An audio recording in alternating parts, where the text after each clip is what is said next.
1891, at the Reichenbach Falls, near Meiringen, in Switzerland, Sherlock Holmes finally closed his account with Professor Moriarty, the most dangerous criminal of his generation. The two men were alone in that dreadful place, but the outcome of their struggle was obvious to a trained observer. Holmes had achieved the destruction of his arch-enemy only at the cost of his own life.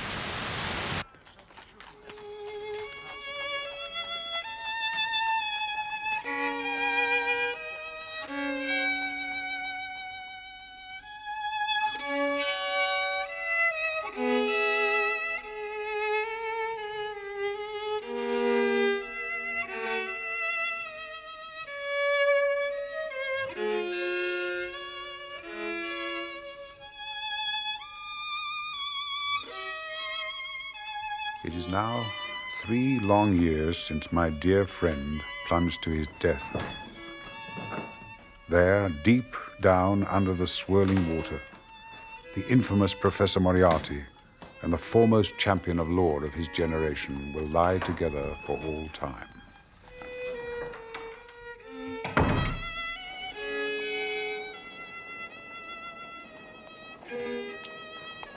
Even now, there is hardly a corner of London that does not remind me of my old friend.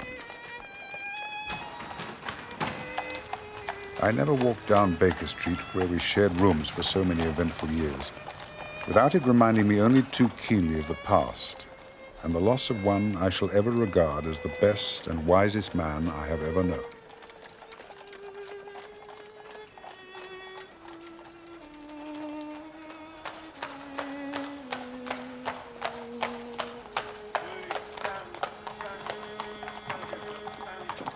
I retained a keen interest in criminal matters and supplemented my meager practice by working as a police surgeon. It was in the early spring of 1894 that I was called out early in the morning to an appointment in the West End. Morning, Constable. Morning, Doctor. Inspector Lestrade is waiting for you, first floor, sir. Thank you.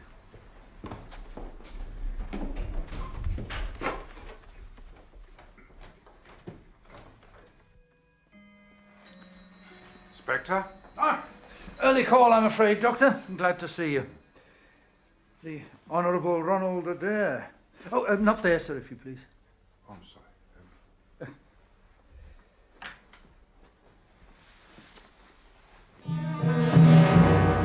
Age 23. A second son of the Earl and Countess of Maynooth. Father, governor of one of the Australian colonies. Mother in London for the winter. Son and daughter living in this house with her. Suicide? Oh, no. No weapon. Oh, this was found on the floor beside the corpse. That's one of those soft-nosed revolver bullets. Horrible things. Yes. Must have gone right through the poor fellow's head. It's unusual, isn't it, for a pistol to have such a velocity? More like a rifle. Yes. Well, it's murder then, Inspector. Oh, yes. Any idea who it was? No. It's early days yet, but this one looks to me as if it could turn out to be a bit of a puzzle. Well, presumably he was, sitting in that chair. I suppose counting that money. Oh, the murderer doesn't appear to have been a thief. Adair had spent the evening playing cards at his club.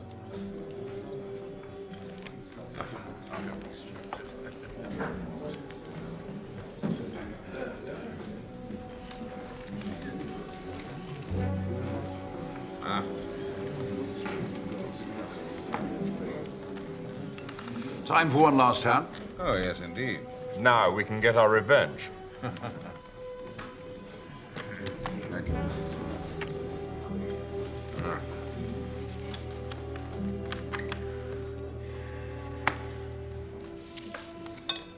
Oh, Ronald, what's the damage?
Ronald?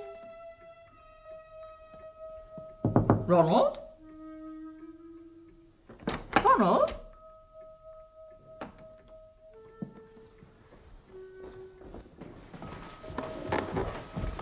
I suppose Ronald couldn't have gone out again. No, my lady. I heard him come home at about 10:30. And he hasn't gone out again. Of that I'm sure.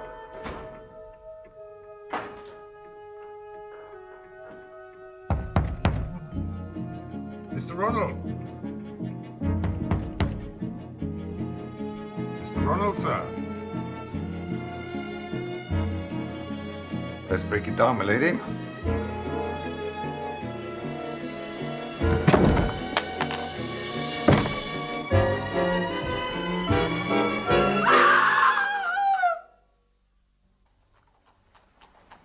Well, from the condition of the body, death was instantaneous. I suppose the murderer came in through the window. Well, the window was open. Strange part of the matter is there were no signs of any intruder. Nothing, inside or out. I wouldn't like to climb up here at night. Must have been a monkey. As you say, Doctor, an impossibility. Looks like the murderer had wings. Well, this sort of case sort of interested our old friend, Mr. Sherlock Holmes. Yes, indeed. What a loss he is, Doctor. Oh, I didn't always approve of his methods, but he was the best amateur there was or ever likely to be. Well, there were times when he even got the better of me. All right, Inspector, if you arrange for our friend to be brought round to the mortuary, I'll conduct an autopsy this afternoon. Yes, indeed, Doctor. Well, see you at the inquest. Till then.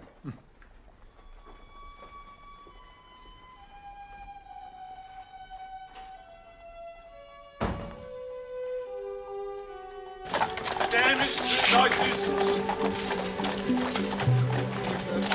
The damage through notice.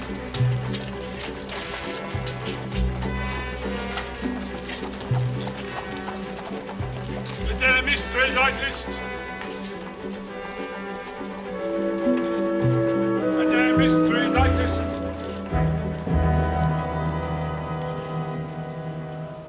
Dr. Watson, you are a police surgeon. Yes, sir. You examined the deceased, Ronald Francis Adair, who is the subject of this inquest, and later conducted a post-mortem on the corpse. I did, sir. Pray, what are your findings? Death occurred as the result of a bullet wound from a .45 revolver. Dr. Watson, I beg you to keep to fact.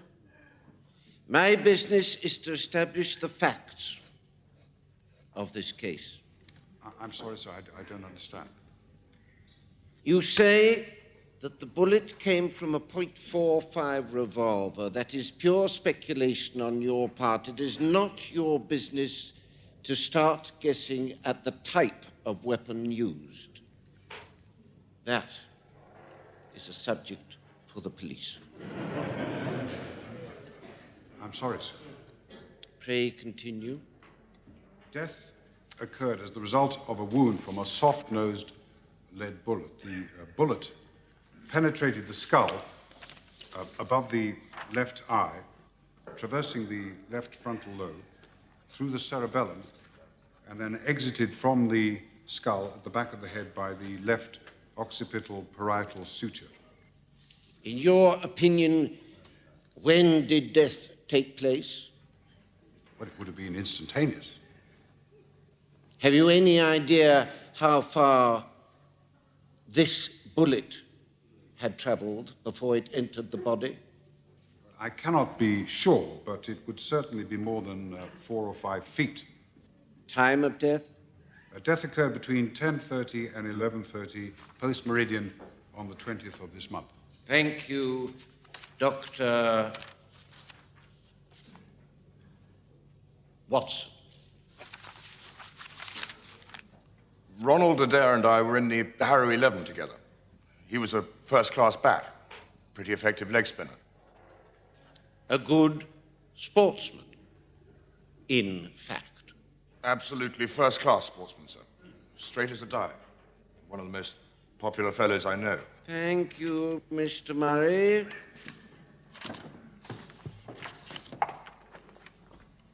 Sir John Hardy.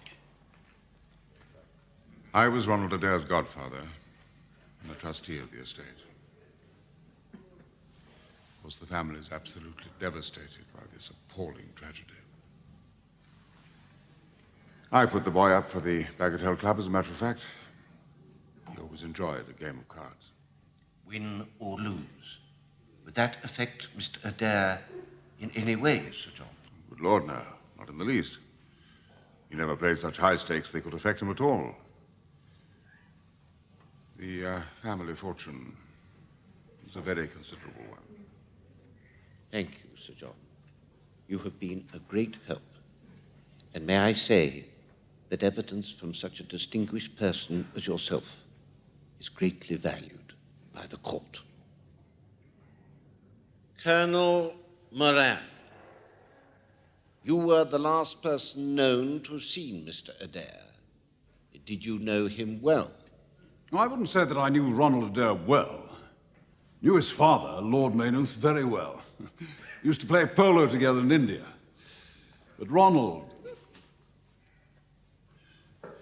I've seen quite a good bit of it at our clubs over the past few months. We played cards together from time to time. Oh, charming boy. Good manners, intelligent.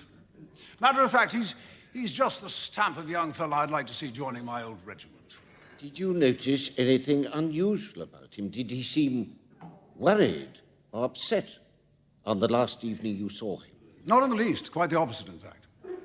Have you any idea why someone should choose to murder him? No idea at all. I doubt if he had an enemy in the world. Thank you, Colonel Moran. Inspector Lestrade, would you give me your opinion as to the cause of the Honourable Ronald Adair's death? Yes, sir. Willful murder by person or persons unknown.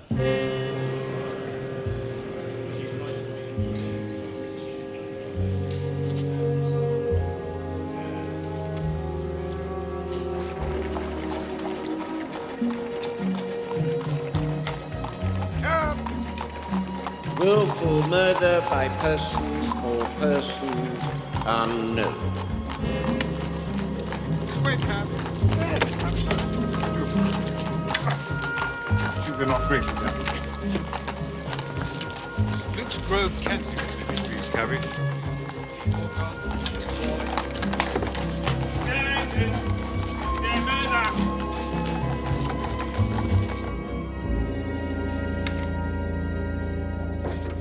Yes. Gentleman to see you, Doctor. Is it an urgent matter? I don't know, Doctor. Or did he give you his card? No, Doctor. Ivy, if I've told you once, I've told you 100 times, my consulting hours are plainly displayed outside. Now, please. Oh, sir. Dr. Watson, is it? Yes, indeed, sir. You may go, Ivy. I am exceedingly busy, sir. Yeah, of course you are, Doctor. Of course you are a man of considerable responsibilities. But I heard you give your address to that cab driver outside the court, and I said to myself, I'll just hobble around and see that kind gentleman. I have a conscience. And tell him that if I was a little gruff in my manner, I meant no harm by it, and I'm much obliged to him for helping me pick up my books. You make too much of a trifle, sir. You should have spared yourself the journey. Now, if you'll excuse me... No great job, sir. I am a neighbour of yours. You will find my little bookshop on the corner of Church Street. May I sit down? Very happy to see you, I'm sure, Doctor. Perhaps you collect? I have British birds, Catullus, and quite a rare volume of the Holy War. Bargains, every one of them. Just the books you need to fill up your bookcase. Give it a little weight. It does look a little untidy, does it not?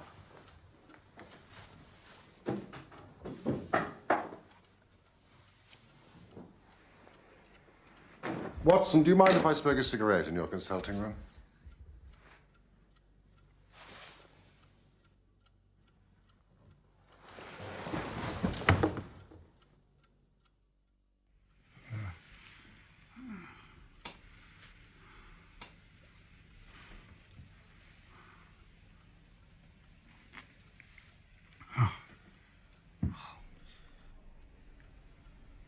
A thousand apologies, my dear Watson. I had no idea that you'd be so affected. Is it really you? Can it really be that you're alive? But are you really fit enough to discuss things? I've given you a serious shock by my unnecessarily dramatic reappearance. No. I'm all right. I'm all right. But indeed, Holmes, I can hardly believe my eyes. Good heavens, to think that you, of all men, should be here in my consulting. Well, you're not a spirit, at least, my dear chap. I'm overjoyed to see you. Sit down. And tell me how you came alive out of that awful chasm. Oh, I'm glad to stretch myself. It's no joke when a tall man has to take a foot off his stature for several hours on end. Oh.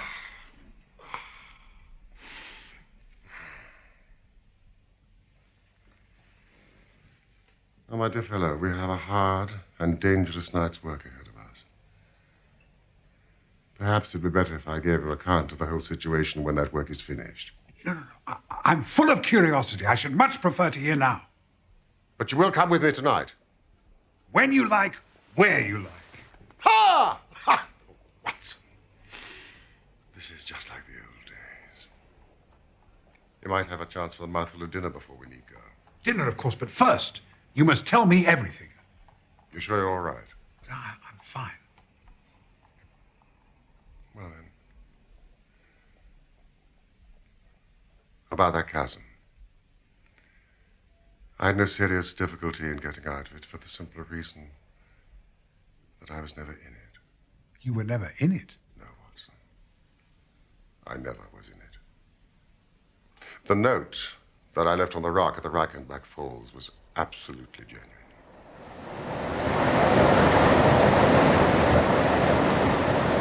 I had little doubt that my career had come to an end when I perceived the somewhat sinister figure of Moriarty standing upon the narrow pathway that led to safety. I read an inexplicable purpose in his grey eyes. I managed to obtain his courteous permission to write the note, which you afterwards received.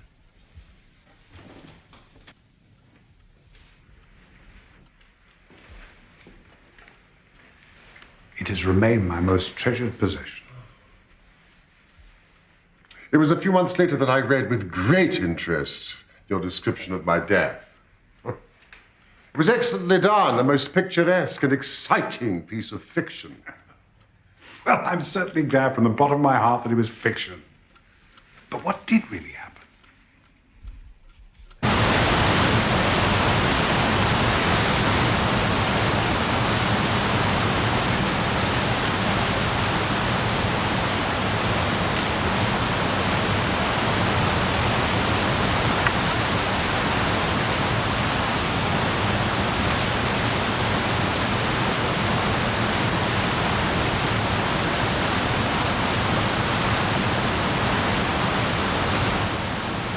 When I reached the ledge, I stood at bay. He drew no weapon, but rushed at me and threw his long arms round me. He knew that his game was up and was only anxious to revenge himself upon me. I have, however, some knowledge of Baritsu, or the Japanese system of wrestling, which has, on more than one occasion, been very useful to me. My God. But how did you get away from that place? It was not a pleasant business.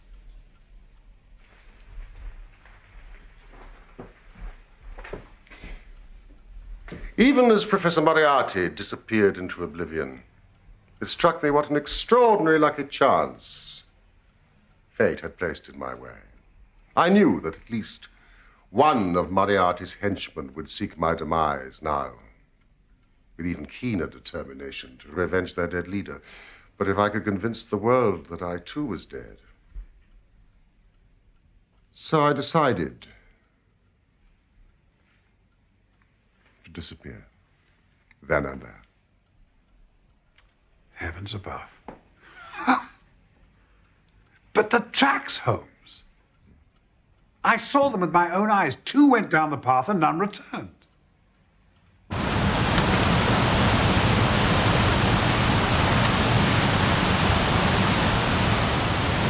I'm not a fanciful person, Watson.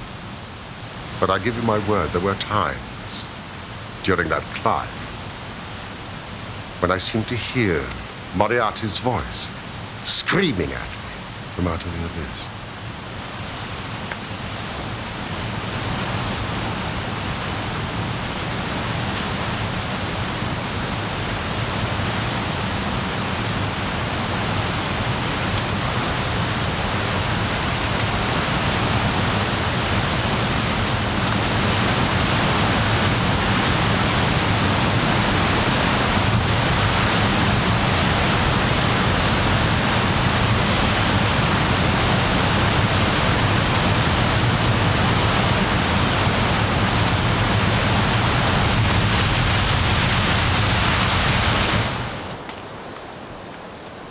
At last I reached a place where I was able to remain unseen.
From my concealed place, I watched you and your followers investigating in the most sympathetic and inefficient manner the circumstances of my death.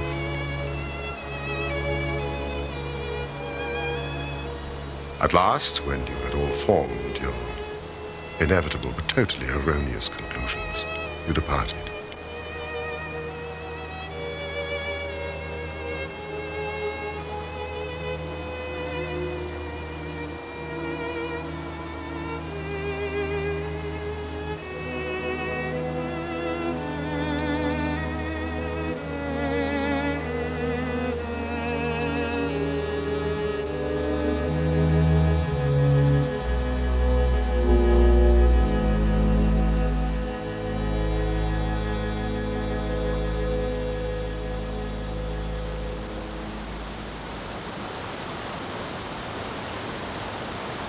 It was time for me to be on my way.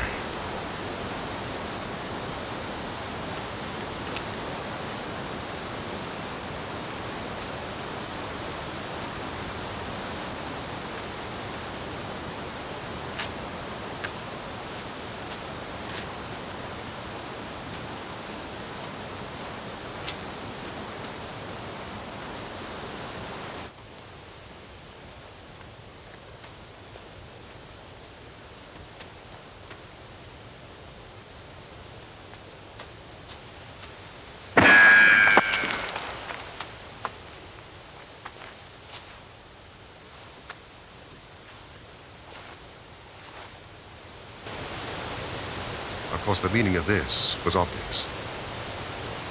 Moriarty had not been alone. A confederate, from a distance, had been witness to his friend's demise and my escape.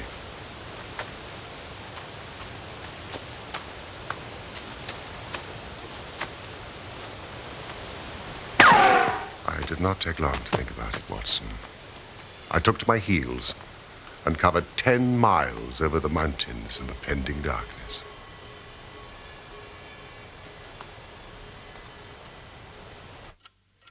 A week later, I found myself in Florence, with the certainty that no one in the world knew what had become of me. I had one confidant, my brother Mycroft. I had to confide in him in order to obtain the money I needed to live. Of course. I owe you many apologies, my dear Watson. But it was all important that it should be thought I was dead. And it is quite certain that you would not have written so convincing an account of my unhappy end had you yourself not thought that it was true. I have taken up my pen to write to you, but always I feared lest your affectionate regard might tempt you to some indiscretion which would betray my secret.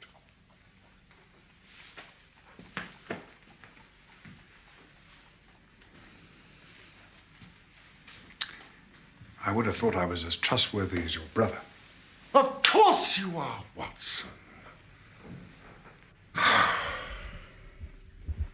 But you have a kinder heart. But what have you done all these long years? Well, you may have read of the remarkable explorations of a Norwegian called Sigurdsson. But I'm sure it never occurred to you that you were receiving news of your friend. For 2 years, I traveled to Tibet and amused myself by visiting Lhasa and spending some time with the head lama. I then moved to Persia and paid a short but interesting visit to the Khalifa in Khartoum, the results of which I passed on to Lord Kitchener and the Foreign Office, anonymously, of course. You mean you actually saw the palace where Gordon was murdered? It was a sorry sight, a ruin. His blood still upon the staircase. Lately, I've been in France, in Montpellier, researching into the coal tar derivatives. Then came the news of this remarkable murder, which not only appealed to me by its own merits, but which seemed to offer some most peculiar personal opportunities. So here I am. Have you been to Baker Street? Yes. I called there this morning in my own person.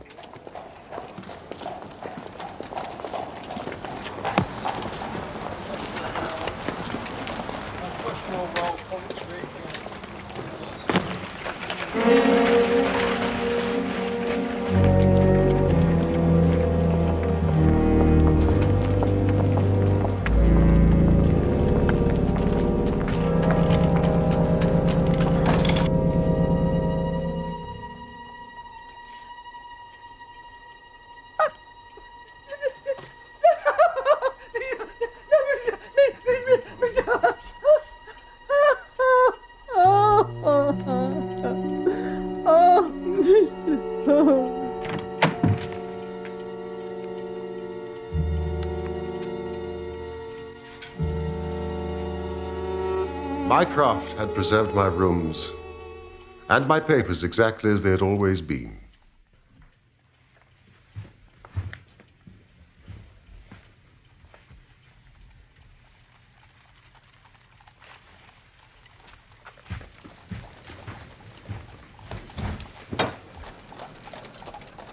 And so it was that I found myself in my old rooms, sitting in my old chair, and only wishing that I could have seen my dear friend Watson sitting in the other chair, which he has so often adored. And so I hope I will be. What a remarkable story.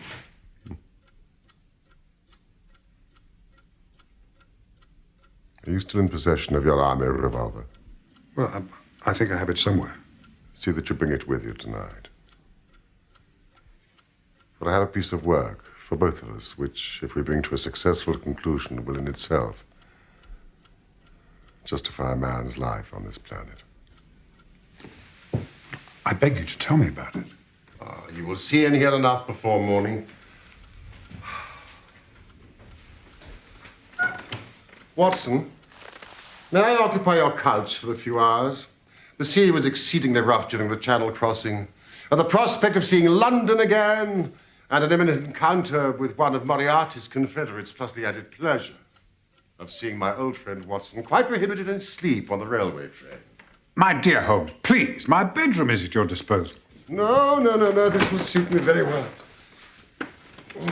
I've had harder beds than this in the past few years.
Do you know where we are? Surely that is Baker Street. Exactly. We're in the empty house opposite our old quarters. Why are we here? Because it commands such an excellent view of that picturesque pile. Might I trouble you, Watson, to be so kind as to draw a little nearer to the window, taking every precaution not to reveal yourself, and then to look into our old rooms? Let us see whether 3 years of absence have entirely taken away my power to surprise you.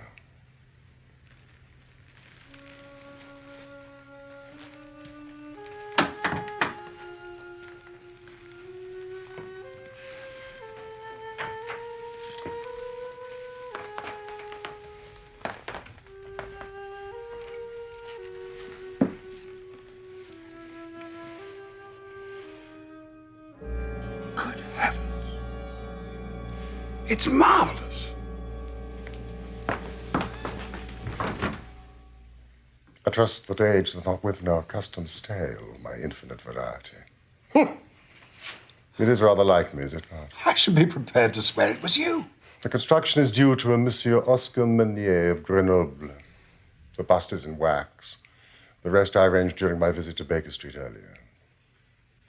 But why?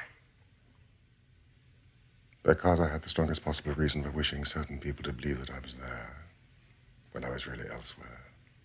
You thought the rooms were watched? I knew they were being watched. By whom? By the one remaining member of that charming society whose leader lies in the Reichenbach Falls. Sooner or later, he believed that I would come back to my room, so he had them watched continuously.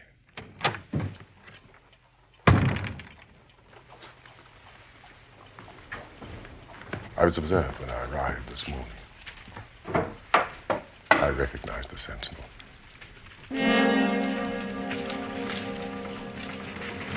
Parker by name, a garrotter by trade, and a remarkable exponent upon a Jewish heart.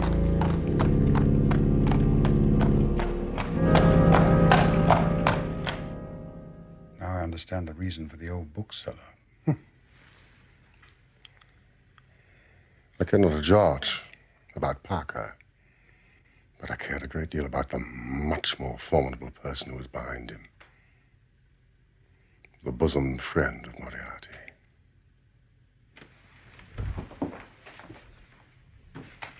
That is the man who is after me tonight. And let us hope that he is also the man who is totally unaware that we are after him.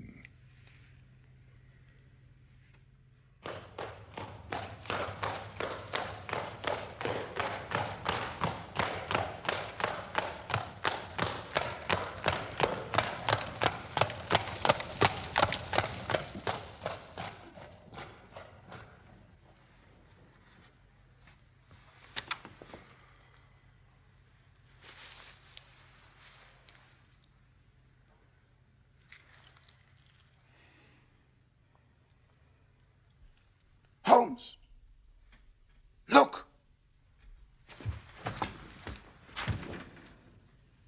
Just beyond the house. A couple of shady characters in the doorway. Yes, I see them. Shouldn't we do so? No. Holmes. The shadow's moved. Certainly it has moved. I involved Mrs. Hudson. We've been in this room 2 hours, and she has made some change in that figure 8 times, or once every quarter.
Mr. Holmes!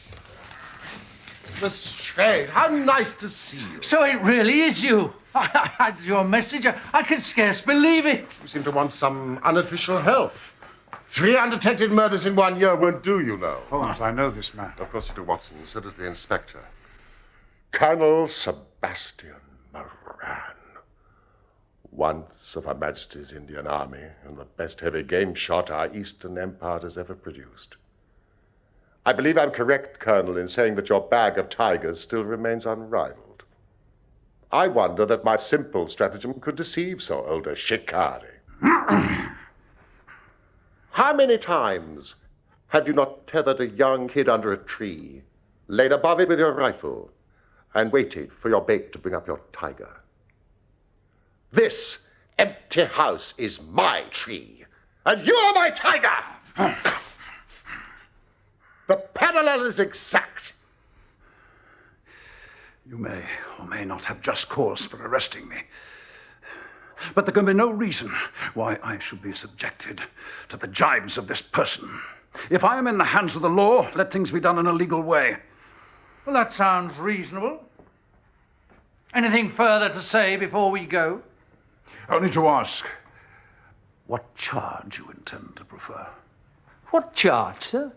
Well, of course, the attempted murder of Mr. Sherlock Holmes. Not so, Lestrade. To you, and you only, belongs the credit of this remarkable arrest. With your usual mixture of cunning and audacity, you have got him. I don't understand you, Mr. Holmes. Do you mean this man? The man whom the entire police force has been seeking in vain. Colonel Sebastian Moran, who shot the young Adair through the open window of his parents' house upon the 20th of last month. That is your charge, Lestrade.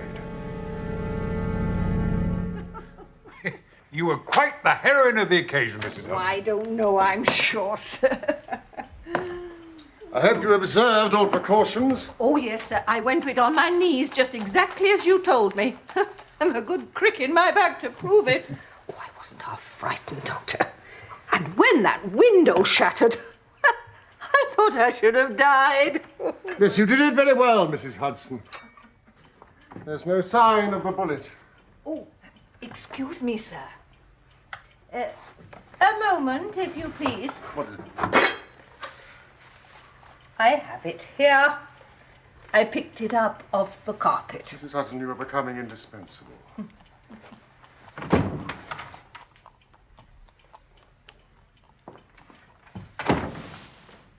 A soft revolver bullet. As you perceive, there's genius in that. For who would expect such a thing to be fired from an air gun? It's no ordinary air gun. No, indeed, a remarkable and unique weapon. Noiseless and of tremendous power. I knew Von Herder, the blind German mechanic, who constructed it to the order of the late Professor James Moriarty. Ha! Watson, look at this. The old shikari's nerves had not lost their steadiness, nor his eyes their keenness. The results are appalling. Yes, indeed. Had you heard of the name Moran before Adair's murder? No, I had not. Well, well, well. Such is the price of fame. Would you be so kind as to hand me down my L to M index of biographies, Watson? My list of M's is a fine one. Mind you, Moriarty's name is enough to make any letter illustrious. I seem to remember Morgan, the poisoner. Merridew of abominable memory. And there was Matthews, who knocked out my left canine in Charing Cross Station. There is our friend of last night. Moran, Sebastian, Colonel, son of Sir Augustus Moran, once British Minister to Persia, educated Eton, Oxford, blah, blah, blah, blah, blah. Served in Jawaki campaign, Afghan campaign, Sherpa Cobb, mentioned in dispatches. The second most dangerous man in London. This is astonishing, Holmes. This is the career of an honourable soldier. It's true. Up to a certain point, he did well. You know, there are some trees, Watson, which grow to a certain height and then suddenly develop some unsightly eccentricity. You will often find it in humans. Whatever the cause, Moran began to go wrong. Without an open scandal, he still made India too hot to hold him. He retired, came back to London, where again he acquired an evil name. It was about this time that he was sought out by Professor Moriarty. When we were in Switzerland, Watson, Moran followed us with Moriarty, and it was undoubtedly he who gave me those evil 5 minutes above the Reichenbach Falls. Oh, now I can understand why you disappeared. With a fellow like this, free in London, your life would not have been worth living. All I could do was wait and watch the criminal news, knowing that if I was patient, sooner or later he would make a mistake. When I heard of the murder of Ronald Adair, I knew that at last my chance had come. Knowing what I did, was it not certain that Colonel Moran had done it? He played cards with the lad, followed him home from his club, and shot him through the open window from the rooftop opposite. Watson, does anything else remain for me to explain? Yes. You have not made clear what was Moran's motive in murdering the Honourable Ronald Adair. There we move into the realms of conjecture. Each may form his own hypothesis upon the present evidence, and yours is as likely to be correct as mine. Watson, have you formed one? I think so. Let me hear. Well, it's not difficult to explain the facts. There must have been a considerable amount of money involved, and Moran had undoubtedly played foul. I think that Adair had discovered that he was cheating. Splendid.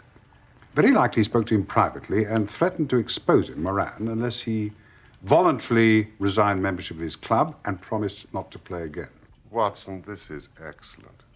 Exclusion from his club would mean ruin to Moran, who lived by his ill-gotten card gains. Therefore, he murdered Adair. Will it pass? I think, without doubt, that you have hit upon the truth. Anyway, it'll be verified or disproved at the trial. Meanwhile, come what may, Colonel Moran will trouble us no more. And the famous air gun of von Herder will embellish the Scotland Yard Museum. Come in.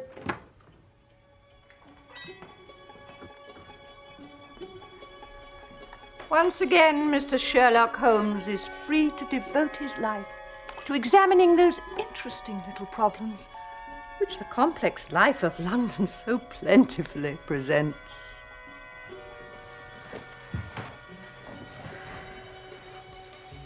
Mr. Sherlock Holmes.